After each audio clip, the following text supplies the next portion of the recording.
Hello everyone, welcome back to my channel. तर आज आपण बघणार आहोत घरच्या घरी तूप कशा प्रकारे बनवायचं. कमी मलाईमध्ये जास्त तूप बनवण्याची पद्धत आज आपण बघणार आहोत. आणि व्हिडिओ आवडल्यास चॅनलला लाईक, शेअर आणि सबस्क्राईब नक्की करा. तर चला बघूया.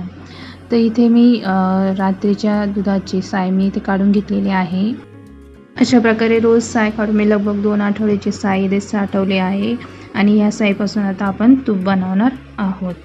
तर सगळ्यात पहिल्यांदा काय करायचं, मिक्सरमध्ये थोडीशी साय टाकायची आणि त्याला आपण मिक्सरमध्ये पाणी टाकून त्यातून लोणी बाजूला करून घेणार आहोत.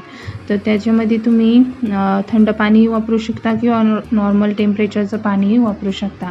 मी इथं थंड पाण्याचा वापर केला आहे, जेणेकरून लवकरात लवकर आपलं जे लोणी आहे ते सेपरेट होईल. आता याला ग्राइंड करून घेऊ मिक्सरमधून.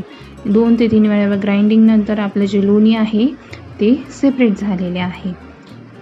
बघा, अशा प्रकारे सर्व जी साय आहे मी इथे मिक्सरमध्ये ग्राइंड करून जे लोणी आहे त्यातून मी सेपरेट करून घेतलेलं आहे.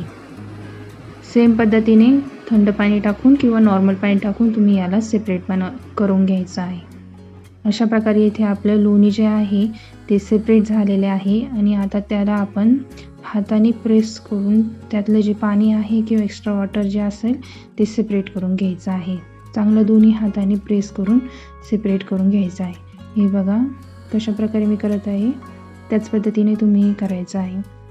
अशा पद्धतीने मी सर्व जे लोणी आहे ते साईतून मी सेपरेट करून घेतलेलं आहे. आता गॅस ऑन करायचा. गॅसची फ्लेम जी आहे ती हाय आहे. स्टार्टिंगला फ्लेम मी फुल ठेवलेली आहे, नंतर ती मीडियम करून घ्यायची. आणि कंटिन्युअसली आपल्याला याला मिक्स करत राहायचं आहे, मध्येच कुठे थांबायचं नाही. Continuously mixing. आता बघा जे तूप आहे ते सेपरेट व्हायला सुरुवात झालेली आहे. कंटिन्युअसली आपल्याला अशा प्रकारे अगदी सोप्या पद्धतीने आपण साईपासून तूप बनवू शकतो. फक्त एक गोष्ट लक्षात ठेवायची की कंटिन्युअसली आपल्याला मिक्स करत राहायचं आहे. आता गॅसची जी फ्लेम आहे ती मीडियम करायची आहे, कारण तूप आता काही मिनिटातच लगेच रेडी होईल. त्याच्यासाठी फ्लेम ही मीडियम ठेवायची आणि मिक्स करायचं.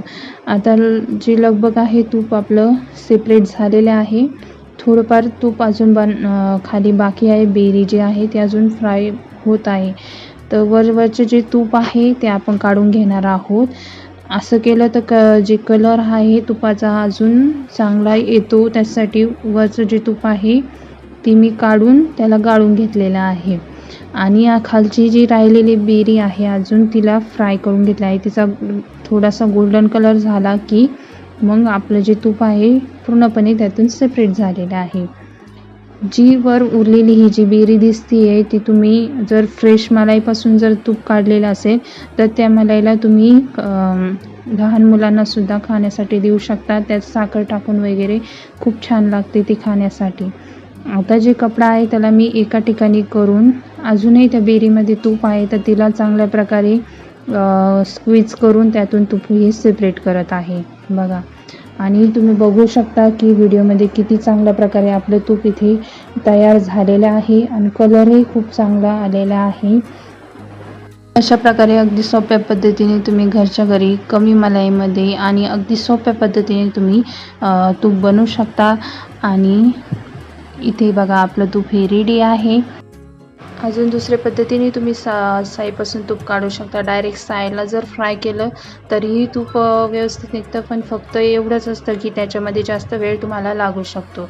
तर त्यापेक्षा जी मलाई आहे तिला ग्राइंडरमध्ये ग्राइंड करून थोडंसं थंड पाणी वगैरे वापरून केलं तर ते त्यातून लोणी जे आहे ते लवकर सेपरेट होतं आणि लवकरात लवकर आपलं तूप हे रेडी होतं.